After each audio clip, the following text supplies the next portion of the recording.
Hola, mi nombre es Jimena Falco y el día de hoy vamos a hablar sobre EPOC. La EPOC, según la guía GOLD, es una enfermedad común, prevenible y tratable, caracterizada principalmente por síntomas respiratorios, persistentes y limitación al flujo aéreo debido a anormalidades en la vía aérea y alveolares, usualmente por la exposición significativa a estímulos nocivos. Para el diagnóstico de EPOC, en principio debemos tener un diagnóstico de sospecha. ¿Quiénes lo vamos a sospechar? En adultos, principalmente, con exposición a factores de riesgo, ¿sí? Como ser partículas nocivas o gases y principalmente la exposición al tabaco. Y que presenten además síntomas compatibles con la enfermedad, como ser disnea o falta de aire, y tos que puede ser seca o con expectoración. A su vez necesitamos un diagnóstico de confirmación. El mismo lo vamos a realizar con una espirometría forzada con prueba postbroncodilatadora que presente una relación BF1-FBC postbroncodilatador menor a 70. ¿Sí? Aquí vemos un ejemplo de espirometría obstructiva. Entonces, ante síntomas como ser disnea, tos crónica, expectoración y factores de riesgo del propio huésped, ¿sí? La exposición ocupacional, la polución o el antecedente de tabaquismo, vamos a pasar a realizar una espirometría que va a ser imprescindible para hacer el diagnóstico de EPOC mediante esta relación BF1-FBC o broncodilatadora menor a 70. ¿Bien? Entonces, tenemos en cuenta la edad, que sean adultos, ¿sí? Mayores a 35, 40 años según las guías, tabaquismo en general mayor o igual a 10 paquetes año, la sintomatología acompañante. Esta sospecha clínica se va a acompañar de la realización de una espirometría y ante la relación BF1-FBC postbroncodilatadora menor a 70, vamos, descartando diagnósticos diferenciales, vamos a hacer el diagnóstico de EPOC o enfermedad pulmonar obstructiva crónica. La confirmación del diagnóstico de EPOC, lo que se recomienda es clasificar a la enfermedad teniendo en cuenta el grado de obstrucción espirométrica, ¿sí? Según los niveles de los valores de BF1, y el impacto en el estado de salud del paciente, del enfermo, ¿sí? La intensidad de los síntomas y el riesgo de exacerbación. En cuanto a la espirometría, para evaluar la severidad de la obstrucción, vamos a clasificar a los pacientes en obstrucción espirométrica según GOLD 1 a 4, en leve, moderada, severa y muy severa según el valor de BF1. ¿Bien? Luego la disnea la vamos a evaluar con la escala de MMRC, donde el paciente va a puntuar, ¿sí? Según cómo se siente y cómo es la disnea que presenta, la falta de aire cuando es que la presenta, y el CAT, que es un cuestionario, ¿sí? Que lo llena el paciente, lo completa el paciente y que lo que determina es evaluar el impacto en la calidad de vida, ¿sí? Que tiene la enfermedad. Entonces, si este cuestionario nos da un puntaje menor a 10, el impacto de la EPOC en el paciente es bajo. Si es mayor o igual a 10, quiere decir que ya hay un impacto medio alto de la enfermedad. Y una vez que tenemos el diagnóstico de EPOC, siempre a realizar dosaje de alfa-1 antitripsina, porque recordemos que puede estar relacionado y puede ser una de las causas de EPOC. Entonces, ¿cómo hacemos el diagnóstico, evaluación y clasificación de los pacientes? Bueno, primero tener la sospecha clínica, ¿sí? Lo que hablábamos recién, el diagnóstico ya confirmado por espirometría con BF1-FBC postbroncodilatador menor a 70, menor a 0,7.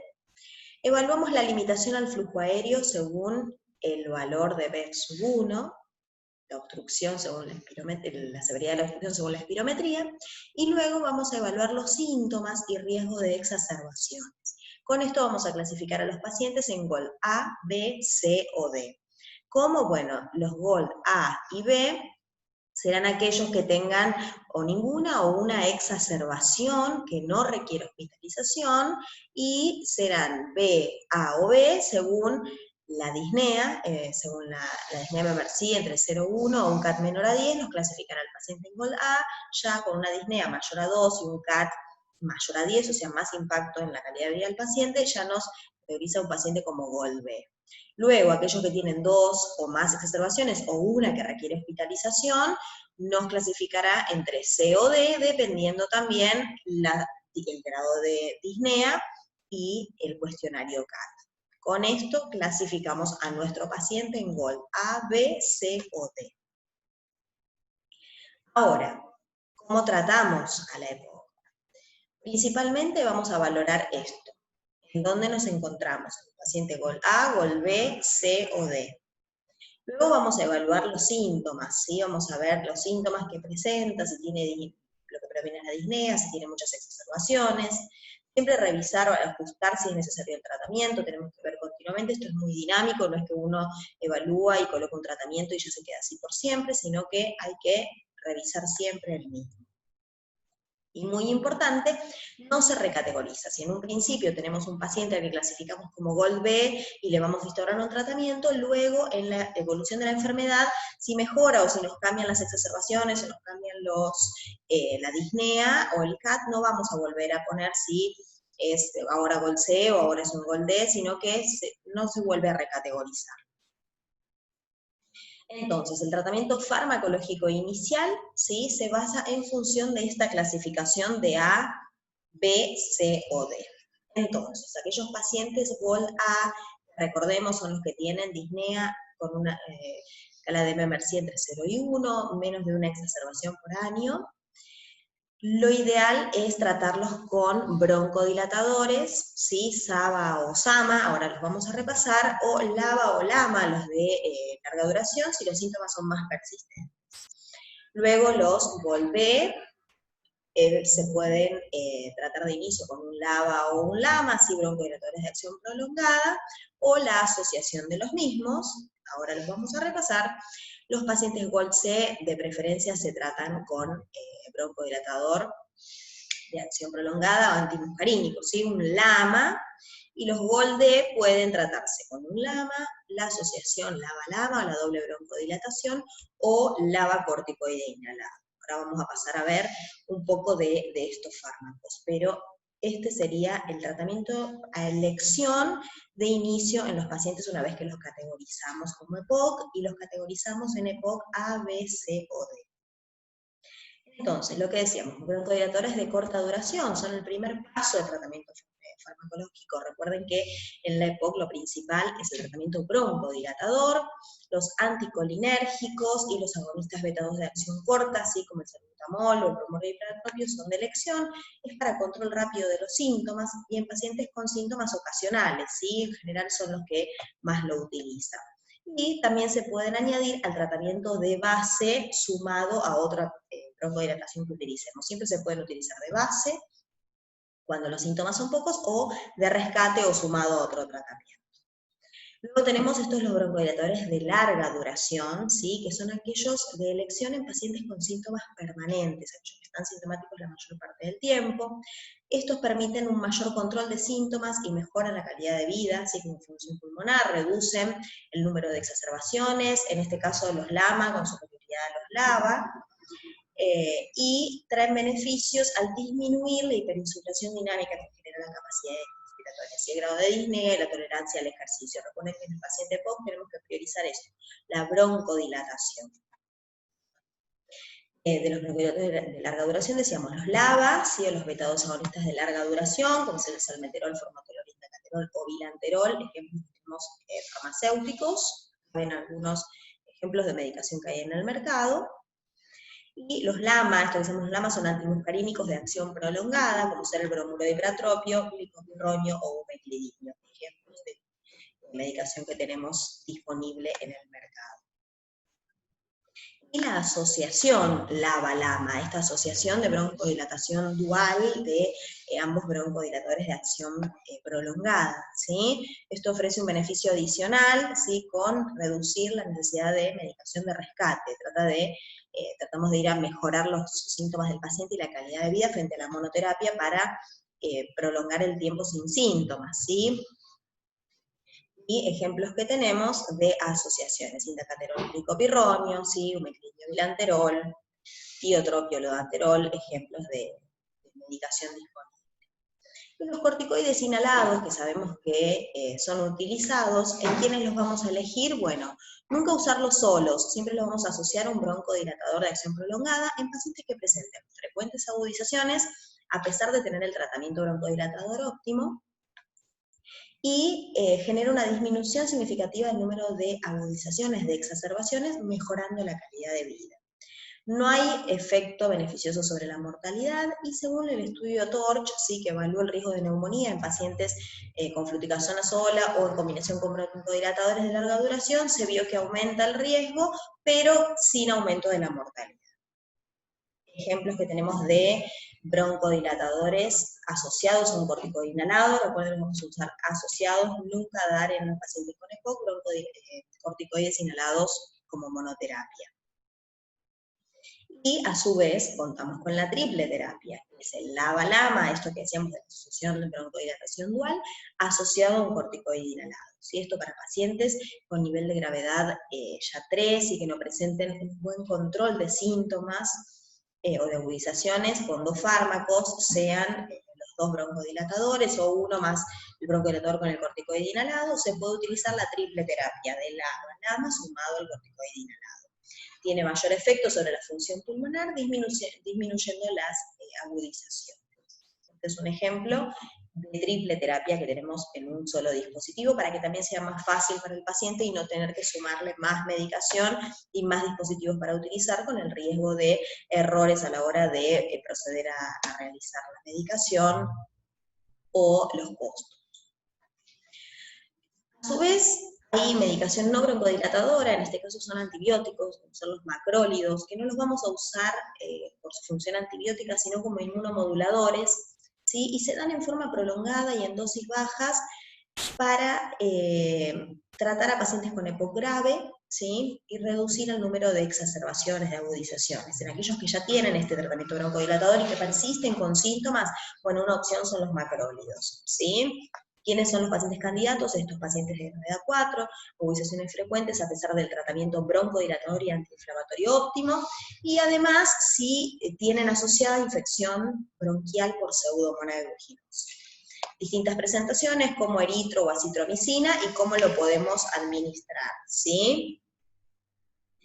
Y el roflumilaz, que tal vez lo escucharon, que es un antiinflamatorio oral que actúa inhibiendo selectivamente la fosfodiesterasa 4, ¿sí? Demostró prevenir agudizaciones en pacientes con EPOC grave que presenten tos y expectoración crónica. Este efecto se mantiene cuando se añade el tratamiento de mantenimiento con un broncodilatador y la dosis habitual es de 500 microgramos por vía oral una vez al día y suele tener algo de intolerancia digestiva, con lo cual hay que estar atentos, pero bueno, es una opción de tratamiento a agregar en aquellos pacientes sintomáticos.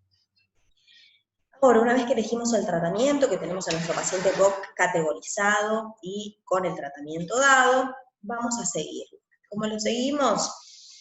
Bueno, siempre evaluar los síntomas del paciente, si predomina la disnea, si sigue con exacerbaciones, evaluar la técnica inhalatoria que le está haciendo bien, porque si cambiamos de fármacos pero el paciente no los está utilizando bien, tampoco tiene sentido, ¿sí? Y ajustar, escalar o desescalar si es necesario. Si agregamos un poquito de inhalado, no quiere decir que lo va a tener siempre, ¿sí? Sino que muchas veces después lo podemos quitar, entonces siempre estar viendo que esto es dinámico.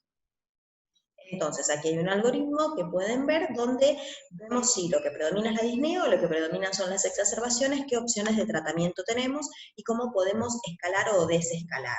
Fíjense que si elegíamos un LABA o LAMA y el paciente persiste con disnea, podemos usar estas asociaciones de LABA-LAMA o agregarle un corticoide inhalado o la triple terapia, ¿sí? En cuanto a las exacerbaciones, lo mismo, podemos utilizar doble terapia, asociar un corticoide inhalado o utilizar la triple terapia, y si continúa con síntomas, lo que hablaba recién, podemos elegir un antiinflamatorio como el roflumilaz o la acitromicina en aquellos pacientes que siguen con exacerbaciones o que estén colonizados por pseudomonas, podemos asociarlo. Entonces fíjense que esto es muy dinámico, esto puede cambiar, y lo principal es evaluar el síntoma cardinal del paciente, ver qué es lo que al paciente más lo afecta, y según eso vamos a ir orientando nuestro tratamiento dirigido.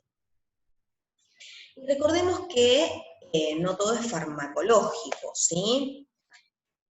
Cesación tabáquica en aquel paciente que está fumando es esencial. Tenemos que siempre, ante el diagnóstico de EPOC, el paciente tabaquista, consejo antitabaco y, si podemos, empezar el tratamiento, el seguimiento con la cesación tabáquica. y la vacunación, recuerden, vacunación antigripal y antineumocócica. Muchos de nuestros pacientes van a requerir oxígeno, ¿sí? Este tratamiento consigue aumentar la supervivencia en pacientes con EPOC e insuficiencia respiratoria grave, reduce el número de exacerbaciones y hospitalizaciones, mejora la capacidad, ¿sí?, del esfuerzo y calidad de vida, y se recomienda utilizarlo, esto de crónico, 16 a 18 horas diarias, ¿sí?, con el objetivo de mantener una saturación de presión arterial de oxígeno mayor a 60 milímetros de mercurio o saturando mayor a 90, ¿bien?, en reposo y a nivel del mar. Y siempre la indicación debe realizarse cuando la enfermedad está en fase estable, no en el paciente exacerbado o internado. ¿Y cuáles son las indicaciones para indicar el oxígeno crónico domiciliario? Bueno, esto, pacientes con EPOC estable, en reposo a nivel del mar, respirando aire ambiente, con una presión arterial de oxígeno menor a 55 milímetros de mercurio, o entre 55 y 60 con repercusión de la hipoxemia, hipertensión arterial pulmonar o col pulmonare, insuficiencia cardíaca congestiva o hematocrito mayor a 55%. Y a su vez, muy importante y no nos tenemos que olvidar, la actividad física en todo paciente con EPOC y la rehabilitación respiratoria, principalmente de elección en los pacientes ya EPOC GOL B, C y D, evidencia alta de que esto mejora la calidad de vida, que tenemos que indicarlo, no es que lo tenemos que indicar solo en el paciente severo o GOL D, ya está indicado desde GOL B, C o D, empezar a planear con el paciente la rehabilitación respiratoria. Es una herramienta fundamental que demostró mejorar el rendimiento físico y la autonomía del paciente, permitiendo un mejor control de la disnea, optimizando la función pulmonar, mejorando la capacidad del esfuerzo y reduciendo factores psicosociales que trae la enfermedad asociada. La rehabilitación se da en programas supervisados, ¿sí?, en pacientes con EPOC, y suelen ser de 3 sesiones a la semana durante 8 semanas, aunque después se pueden prolongar, y la idea es que el paciente continúe rehabilitándose siempre. Una vez finalizado el programa, sí, hay que realizar uno de manera supervisada, indefinida, porque puede ser en domicilio, puede ser en un gimnasio, puede ser en un centro donde acude el paciente, pero hay que hacerlo siempre, no hay que dejar que el paciente se deteriore. Y fíjense que es la herramienta terapéutica más eficaz en pacientes con EPOC. Y muchas veces se queda en un segundo plano y nos focalizamos en el tratamiento farmacológico, cuando la rehabilitación respiratoria es muy importante y es lo que va a ayudar al paciente a controlar sus síntomas, a mejorar la disnea, a tener mejor trabajo muscular para sobrellevar la patología. Contraindicaciones, bueno, siempre tener en cuenta que cuando vamos a enviar un paciente a un programa de rehabilitación pulmonar necesitamos un chequeo, ¿sí?, y una evaluación cardiológica, ¿sí? Las contraindicaciones van a ser la angina inestable, el infarto agudo de miocardio reciente, ¿sí?, hipertensión pulmonar con historias de síncope, neoplasia diseminada, paciente con insuficiencia hepática severa, trastornos metabólicos descompensados, déficit cognitivo severo porque el paciente no va a colaborar, o enfermedades psiquiátricas, en este caso de que el paciente tal vez no colabore y no podamos ayudarlo con un programa donde tiene que participar. Bien, pero después son muy pocas las contraindicaciones y siempre tengámoslo en cuenta, no nos olvidemos de la rehabilitación pulmonar.